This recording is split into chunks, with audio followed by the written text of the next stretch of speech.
Tai yra sodininkų bendrijų įstatymo kai kurių straipsnių pakeitimo ir papildymo įstatymo projektas. Priėmimo stadija Darius Ulickas.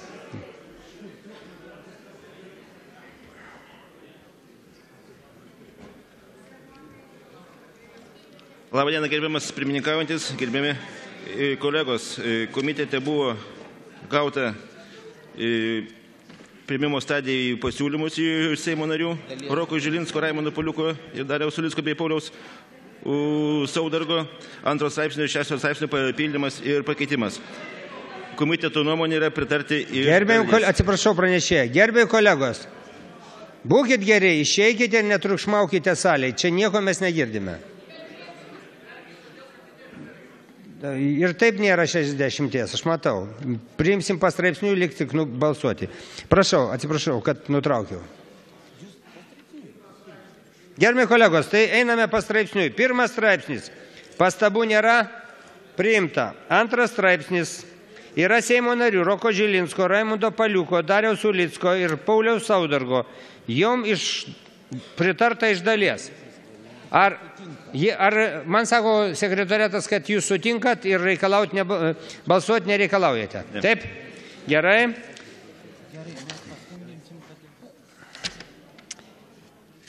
Taip, yra taip pat Broniaus Bradausko ir Andriaus Palionio pasiūlymas. Andriaus Palionį aš matau, jų pasiūlymai nepritarta. Prašom.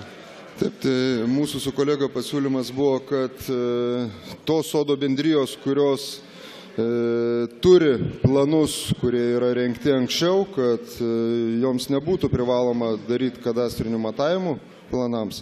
Ir nuostata ir buvo, kad įtraukt į šį straipsnį, jei nėra atlikti kiti preliminarūs žemės sklypų matavimai. Tik tai tada daryti kadastrinius matavimus.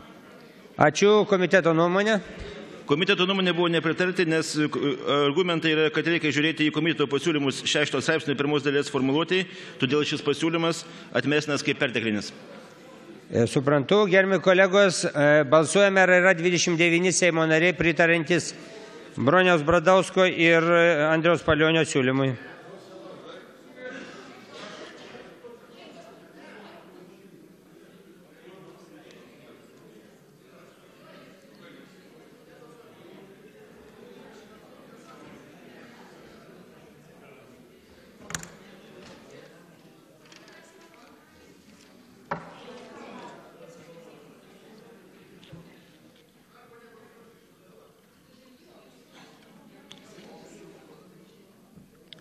Nesurinkom reikiamą kiekį balsų, todėl šis siūlymas nebus svarstomas. Taip pat yra Roko Žilinsko, Raimondo Paliuko, Dariaus Ulicko, Pauliaus Saudargo iš dalies pritarta, man informuoja, kad jūs nereikalausit balsuoti. Tai dar yra Teisės departamento pastaba, jie iš dalies pritarta. Ar galime 2 straipsniui pritarti? 2 negalime pritarti. Reikalaujat balsuoti. Balsuojame dėl 2 straipsnio.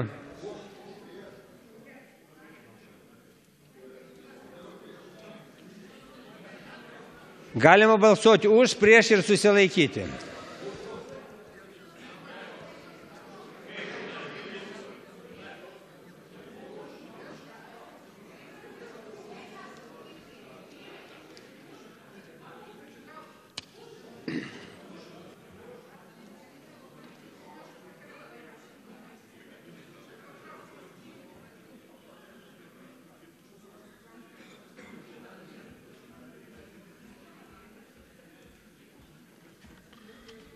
Antras straipsnis priimtas, užbalsavo 46, prieš 2, susilaikė 4.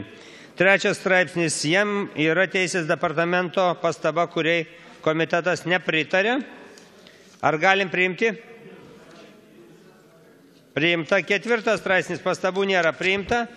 5 straipsnis, Teisės departamento pastaba, kuriam komitetas nepritarė. Niekas nereikalauja, priimta. 6 straipsnis, pastabų nėra, 7 straipsnis, 6 priimtas, 7 pastabų nėra priimta, 8 straipsnis, Teisės departamento pastaba, kuriai nepritarta, Balsuoti reikalavimų nėra. Priimta. 9 straipsnis. Priimta. 10 straipsnis. Teisės departamento pastaba. Nepritarti. Nėra reikalavimų. Pritarta. 11 straipsnis. Pritarta. 12 straipsnis. Pritarta. Viskas pastraipsniui priimta. Bet aš matau, kad užsiregistravę tik 52. Motyvai už prieš galim kalbėti. Tikrai, kad liks balsavimas. Už kalba Rokas Žilinskas.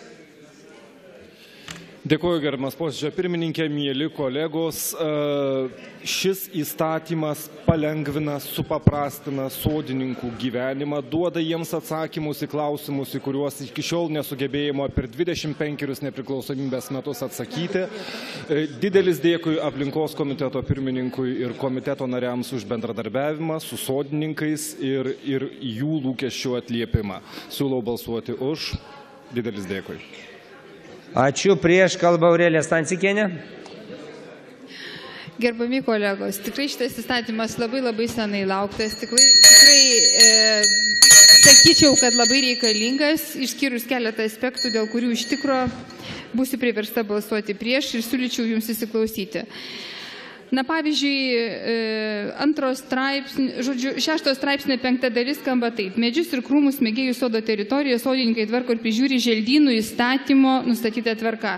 Gyvatvorę reiškia auginti, galima turint rašytinį kaiminio sodo sklypo savininko sutikimą ir taip toliau ir taip toliau.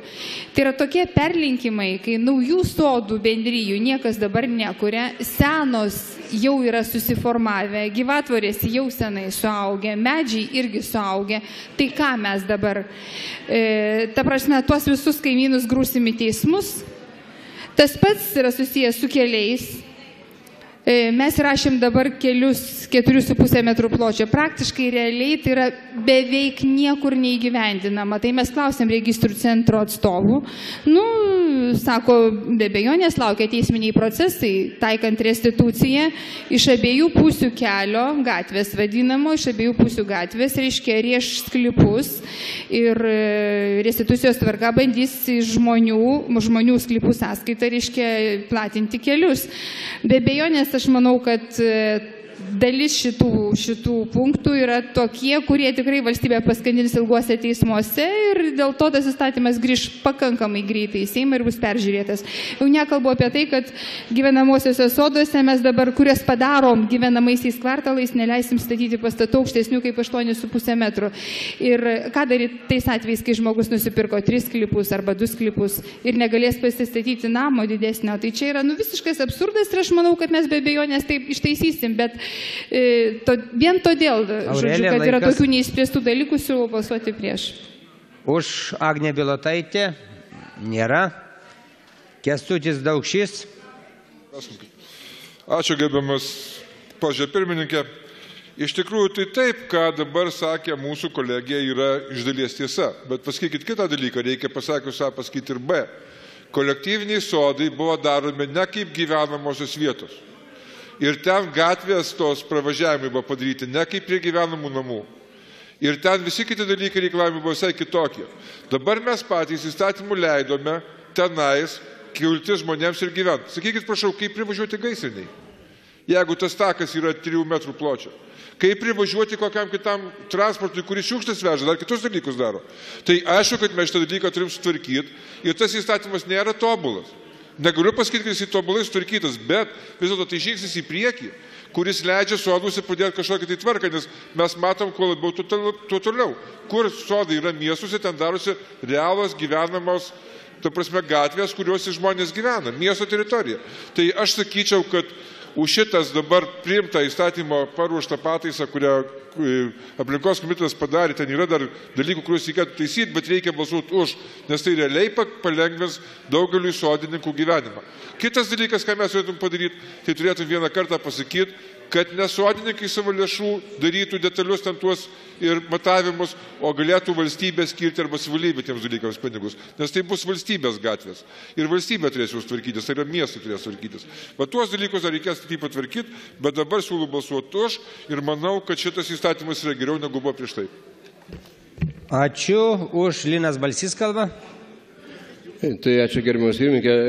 Gerbiami kolegos, būtų galima sutikti su daugeliu, ką sakė kolegė Aurelija Stancikienė, ten dėl aukštingumo ar ten dar kitų argumentų, tačiau iš esmės mes turime kalbėti apie situaciją, kuri susikloščiusi per daugelį metų su sodų bendrijomis arba buvusiais kolektyviniais sodais. Jie šiuo metu yra chaotiški ir chaotiški jie pasidarė dėl to, kad nesilaikoma buvusių generalinių planų. Generaliniai planai patys, kurie, pavyzdžiui, sukurti ten 1988 metais, jie pasirodo, nebeturi jokios galios, nors juose aiškiai nurodyta, kad kelių ir pravažiavimo plotis, pavyzdžiui, 6 metrai, aiškios sklypų ribos.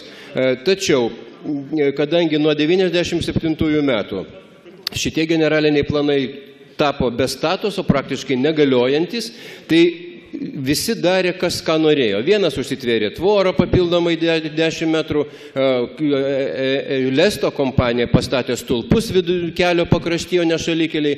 Ir tokiu būdu tie keliai ir pravažiavimai sumažėjo, susiaurėjo ir tapo sodai chaotiškai suplanuoti, nors generaliniam plane pačioje pradžioje jie buvo visiškai tvarkingi. Tai šitas įstatymas iš dalies atstato tą neteisybę ir tą chaotiškumą. Aišku, jį dar reikės ateityje tobulinti, bet taip kaip yra dabar, bent jau sutvarkomi keliai, bent jau aišku, kam gatvės, kam jie priklauso ir aišku, kad tai turėtų būti savivaldybės žinioje ir atsiranda galimybė bent jau registrų centre įregistruoti juos kaip gatves. Tai yra geri dalykai, kurie padės, sodų bendrijas, ten, kur jau taip atsitiko, paversti gyvenamaisiais namų kvartalais civilizuotais, o ten, kur jos yra toliau nuo miestų, ten ir išliks normalios sodų bendrijos, kur žmonės ūkininkauja, daržininkauja ir panašiai. Tai šitame etape tikrai, nors ir yra trūkumų, reiktų balsuoti už, nes kitaip tas chaosas tęsis toliau. Ačiū. Dabar liūdis Vilija Aleknaitė Bramikinė, kur ir gyvena sodų teritorijoje. Kaip ir jūs, gerbiamas pirmininkė. Noriu pasakyti, jog iš tiesų yra gera intencija buvo rengti šitą įstatymą, tačiau nepaisant, ar jūs gyvenate sodo teritorijoje ar ne sodo teritorijoje, yra akivaizdu, jog šis įstatymas parengtas netobulai ir visi tą mes suprantama. Ypač pritarčiau gerbiamos Stancikienės nuomonėje dėl želdinių. Ten yra perdėm smulkmeniškai bandoma reglamentuoti tai, ko kartais negalima bus įgyvendinti. Dėl želdinių tikrai mes susidursime su dideliais prieštaravimais. Dėl kelių aš neprieštaraučiau, nes iš tiesų tai buvo klaida leisti siaurinti tuos kelius praeitį. Tai ar nevertėtų vis dėlto dar palaukti ir dar kartą peržiūrėti, kokia iš tikrųjų yra situacija, kad ateityje nereikėtų grįžti prie to. Juk visi, tiek pritariantys, tiek nepritariantys sutinka, kad neužilgo teks grįžti prie to įstatymo. Tai ar yra prasmė jį dabar priiminėti, kai visi žinom, kad jisai veiks arba veiks netobulai ir ypač daug sukels dirbtinių nereikalingų konfliktų. Tai aš susilaikysiu, nes nesu prieš tą įstatymą, bet manau, kad vertėtų arba daryti pertrauką, arba susilaikyti. Ačiū ir turbūt sodininkas Algimantas Salamakininas. Už. Ačiū gerbiamas pirmininkė, pusiau sodininkas, bet nesu tikrasis sodininkas. O jeigu rimtai, tai įstatymas dar nuo pavasario buvo rengiamas aplinkos komiteto sudarytoje darbo grupėje iš 21 asmens, į ją didžioji dalis įėjo sodininkų bendrijų vadovai. Jie daugiausiai teikia siūlymų, ką reikia padaryti. Suprantama, galima sakyti, kad negalima liesti želdynų, kad negalima grįžti į tą kelią 4,5 metro, ką Kęstutis Daukšys sakė. Bet, mėly ponai, kaip Kuršių nerijo nuversti namus, tai mes jau visi pasiryžę nuversti. Čia savavališkai užėmė kelią kažkuris nesažiningas sodininkas, išėjo iš savo 6 arų sklypo ir pasiėmė gabalą kelio, tai reiškia, jo dabar nelieskime, tegu jis gyvena. Dėl pastatų 8,5 metro. Aš už tai, kad jeigu ta sodininkų bendryja yra miesto teritorijoje, virstų į kvartalą. Galima naudoti europinės lėšas, sutvarkyti fekalę, sutvarkyti vandenį. Na, bet žemės mokestis yra labai mažas, todėl sodininkai to nenori. Sodas buvo sovietiniais laikais visai kita paskirtis. Tai yra trūko morkų, buroko, auginkit, bet pasikeitė laikai, jie pasidarė gyvenamais kvartalais. Ir aš nemanyčiau, kad čia yra, reikės grįžti į taisyti. Turi būti tam tikra tvarka ir dėl namų aukščio. Jeigu 3 pasistatys kaimynai namą po 20 metrų aukščio, ką 4 daryti? Už tai ir sodininkai ir prašo, ribokite aukščius. Tai čia yra pačių sodininkų prašymai ir čia mes nieko neišgalvojame. Todėl aš siūlau balsuoti už ir tikrai netikiu, kad šioje kadencijoje teks grįžti prie įstatymo taisymo. Ačiū. Dėkojam. Visi pasisakė už prieš, kadangi yra tik, matau, 63 kortelės įdėtos, tai nebandom net balsuoti, čia vis tiek nesurinksime. Atidėsim balsavimą. Lydintis teritorinių administracinių vienetų ir jų ribų įstatymo 3 ir 9 straipsnio pakeitimo papildymo įstatymo papildymo 7.2 ir 12 prim straipsniais įstatymo projektas. Priėmimo stadiją galite neigti, dariau, nes čia nėra dėl ko diskutuoti. Priėmimas pastraipsniui, 1 straipsniui pastabų nėra priimta, 2 straipsniui Teisės departamento pastaba pritarta, priimtas, 3 straipsnis, kuriam yra Teisės departamento pastaba, komitetas nepritarė, priimtas, 4 straipsnis priimtas, 5 straipsnis priimtas, lieka motyvų kalbėti norinčių nėra, paliekam balsuoti už visą. Ir paskutinis lydintis įstatymas sodininkų bendrijų. Tai yra nekilnojamo turto kadastro 4 straipsnių pakeitimo įstatymas, jokių pastabų nėra, priėmimas pastraipsniui, 1 straipsnis priimtas, 2 straipsnis priimtas, 3 straipsnis priimtas, 4 straipsnis priimtas, 5 straipsnis priimtas. Motyvai dėl viso Rokas Žilinskas, ar pageidaujat priešininkų? Ačiū, tai lieka tik balsuoti. Ir paskutinis dar su sodininkais susietas įstatymas, sodininkų bendrijų įstatymo 6 straipsnio pakeitimo ir papildymo įstatymo projektas. Komitetas siūlo jį atmesti. Tai ar reikia dar pristatymo? Aš manau, kad galim bendrų sutarimų pritarti atmesti. Balsuojame, dėl šito galim balsuoti. Už. Gerbiami kolegos, siūlau pritarti komiteto nuomonę atmesti įstatymą.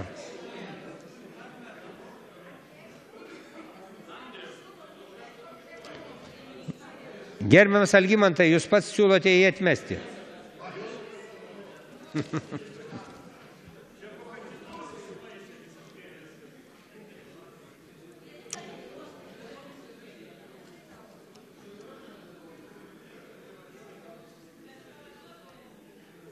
$55 balsavo už, 1 susilaikė, prieš nėra. Sodininkų bendrijų įstatymas atmestas.